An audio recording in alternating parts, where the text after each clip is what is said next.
Hi, my name is Jack Spiegelman. I'm a writer. I also teach a writing class.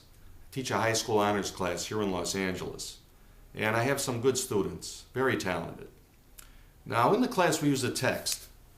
This is it. The 10 Commandments of Writing and 7 Sub-Commandments. I am the author.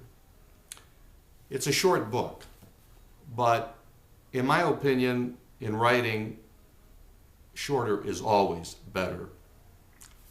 Brevity. Now, I want to pose a question, and that question is, what is writing? What is a writer? And my answer to that question is, writing is the reader reading, turning the page. If you can do that, you're a writer. You may be a good writer. You may be a horrible writer. You may be somewhere in between. But you'll be a writer, okay? Let me give you some examples from the book. I'll start with commandment number 1. Thou shalt please the reader.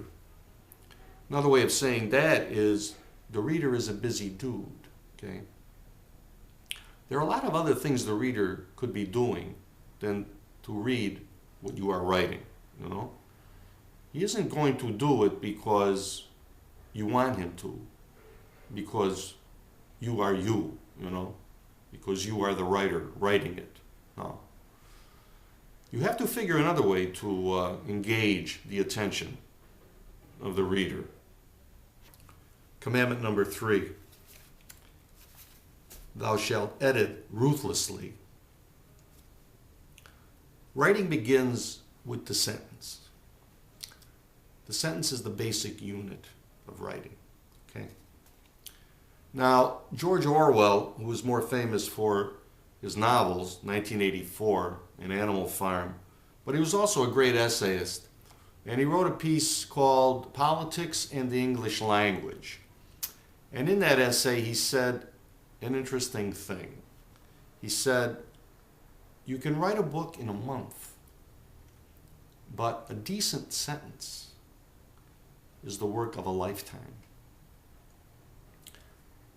There's a lot of wisdom in that statement. Now, there are good sentences and bad sentences. What's a good sentence? Good sentence is strong. It's tight. It has energy. Gets to the point. Keeps the action moving forward, you know. You can think of it like the engine of a car. What do I mean? Well, does the engine of a car have any unnecessary parts? Does a drawing by an architect have any unnecessary lines? No. And a sentence shouldn't have any unnecessary words. Any word in the sentence that is superfluous to the sentence, that is not required to keep the sentence moving forward, you know, that stalls the sentence, that applies drag to the sentence, that robs energy from the sentence. Any word that does that must be struck from the sentence. And there are no exceptions to this rule. Okay? 0. It's called paying attention to detail. And in writing, there is no detail too small to be paid attention to. Okay? Remember commandment number 1. The reader is a busy dude. That is your mantra. Commandment number 6. Thou shalt use the language of ordinary conversation. Now, Mark Twain wrote an essay on the craft of writing. It was called James Fenimore Cooper's Literary Offenses. And there were a lot of them. Mark Twain said, never use a word you can't spell That's pretty good advice, actually. I'll give you one more. Subcommandment number 5. Thou shalt be specific. What do I mean? If you say Joe was an idiot, that's not enough. The reader's not satisfied. You have to develop the thought further, you know.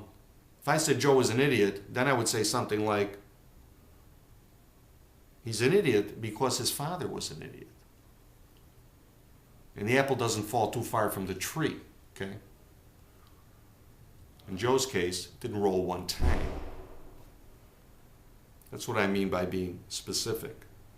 Now the reader is satisfied. You've demonstrated proof of Joe's idiocy, okay? And also, it's not a bad idea to be visual in your writing. Imagery. Why is Shakespeare great? He's great because he's visual. He makes you see it, you know? So, try to remember that one, okay? Now, there's another book on writing that I haven't written, but I wish I had written it. It's called The Elements of Style by Strunk and White. Maybe you've heard of it. It's a classic. Every writer or writer wannabe should have that book in their library. Now, William Strunk was an English professor at Cornell University in the 20s. E.B. White was one of his students. And then later, E.B. White became a writer for The New Yorker and a wonderful essayist.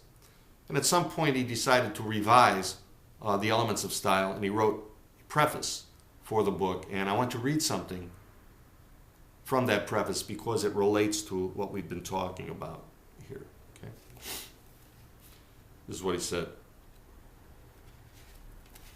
All through The Elements of Style, one finds evidence of William Strunk's deep sympathy for the reader.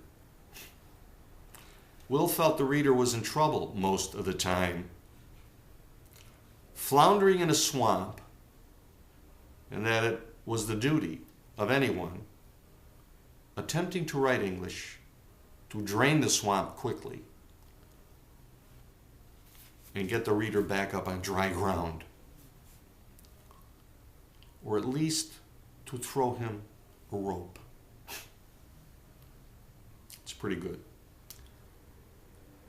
Okay, I'm finished with this video. I hope you've been inspired to read the rest of the copy on the page, and who knows, maybe even be so inspired you want to buy the book. And I'll leave you with a final thought. Every writer worth being called a writer would agree with this. It's a job. That's how you must view it. To show up for work every day. And if you can do that, you will be amazed. Thank you for watching. Good luck.